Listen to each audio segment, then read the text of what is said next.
सफला एकादशी व्रत कथा। प्राचीन समय में चंपावती नगरी में महिष्मान नामक एक राजा राज्य करता था। उसके 4 पुत्र थे। उसका सबसे बड़ा लुम्पक नाम का पुत्र महापापी और दुष्ट था। वह हमेशा पर स्त्री गमन में तथा वैश्यों के यहाँ जाकर अपने पिता का धन व्यय करता था।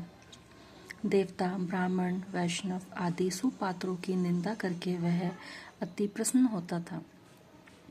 सारी प्रजा उसके कुकर्मों से बहुत दुखी थी, परंतु युवराज होने के कारण सब चुपचाप उसके अत्याचारों को सहन करने को विवश थे और किसी में भी इतना साहस नहीं था कि कोई राजा से उसकी शिकायत करता। परंतु बुराई अधिक समय तक पर्दे में नहीं रहती। एक दिन राजा महिष्मान को लुम्पक के कुकर्मों का पता ही चल गया।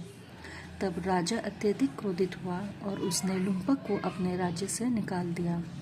पिता द्वारा त्यागते ही लुम्पक को और सभी ने भी त्याग दिया। अब वह सोचने लगा कि मैं क्या करूं, कहाँ जाऊं। अंत में उसने रात को पिता के राज्य में चोरी करने की ठानी। वह दिन में राज्य से बाहर रहने लगा और रात को अपने पिता की नगरी में जाकर चोरी तथा अन्य बुरे कर्म करने लगा। रात में वह जाकर नगर के निवासियों को मारता तथा कष्ट देता था। वन में वह निर्दोष पशु पक्षियों को मारकर उनका भक्षण किया करता था। किसी रात जब वह नगर में चोरी आदि करते पकड़ा भी जाता था तो राजा के डर से पहरेदार उसे छोड़ देते थे। कहते हैं कि कभी कभी अनजाने में भी प्राणी ईश्वर की कृपा का पात्र बन जाता है। ऐसे ही कुछ लुम्पक के साथ भी हुआ। जिस वन में वह रहता था वह वन भगवान को भी बहुत अति प्रिय था। उस वन में एक प्राचीन पीपल का वृक्ष था तथा उस वन को सभी लोग देवताओं का क्रीड़ा स्थल मानते थे। वन में उसी पीपल के वृक्ष के नीचे महापापी लुम्पक रहता था। कुछ दिन बाद पौष मास के कृष्ण पक्ष की दशमी के दिन वस्त्रहीन होने के कारण लुम्पक को बहुत तेज ठंड लगी और वह मूर्छित हो गया। ठंड के कारण वह रात को सो न सका और उसके हाथ पैर अकड़ गए। वह रात भर कठिनता से बीती, किंतु सूर्य के उदय होने पर भी उसकी मूर्छता नहीं टूटी। वह जैसे का तैसे ही पड़ा रहा।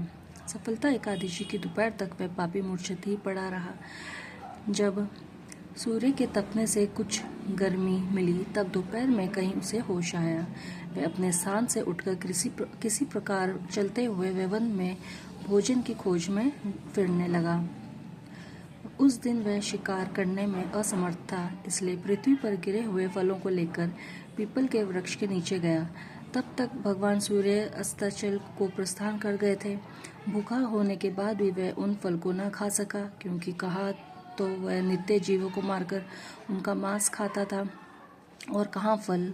उसे फल खाना तनिक भी अच्छा नहीं लगा। अतः उसने उन फलों को पीपल की जड़ के पास रख दिया और दुखी होकर बोला, हे ईश्वर, ये फल आपको ही अर्पण है, इन फलों से आप ही तृप्त हों। ऐसा कहकर वह रोने लगा और रात को उसे नींद भी नहीं आई। वह सारी रात रोता रहा। इस प्रकार उस पापी से अनजाने में ही एकादशी का उपवास हो गया। उस महापापी के इस उपवास तथा रात जागरण से भगवान श्री हरि अत्यंत प्रसन्न हुए और उसके सभी पाप नष्ट हो गए। सुबह होते ही एक दिव्य रथ उन अनेक सुंदर वस्तुओं से सजा हुआ आया और उसके सामने खड़ा हो गया। उसी समय आकाशवाणी हुई, हे युवराज, भगवान नारायण के प्रभाव से तेरे सभी पाप नष्ट हो गए हैं। अब तू अपने पिता के पास जाकर राज्य प्राप्त कर। जब ये आकाशवाणी हुई, लुम्पक ने सुनी तो वे अत्यंत प्रसन्न हुए और बोला, हे प्रभु, आपकी जय हो। ऐसा कहकर उसने सुंदर वस्त्र धारण किए और फिर अपने पिता के पास गया। पिता के पास पहुंचकर उसने सारी कथा पिता को बताई।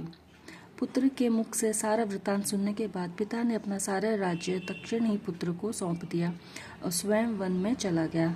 अब लुम्पक शास्त्र अनुसार राज्य करने लगा। उसकी स्त्री, पुत्र आदि भी श्री विष्णु के परम भक्त बन गए। वृद्ध अवस्था आने पर वह अपने पुत्र को राज्य सौंपकर भगवान का भजन करने के लिए वन में चला गया और अंत में परम पद को प्राप्त हुए। हे पार्थ, जो मनुष्य श्रद्धा व भक्ति पूर्वक इस सफला एकादशी का उपवास करते हैं, उनके सभी पाप नष्ट हो जाते हैं और अंत में मुक्ति प्राप्त होती है।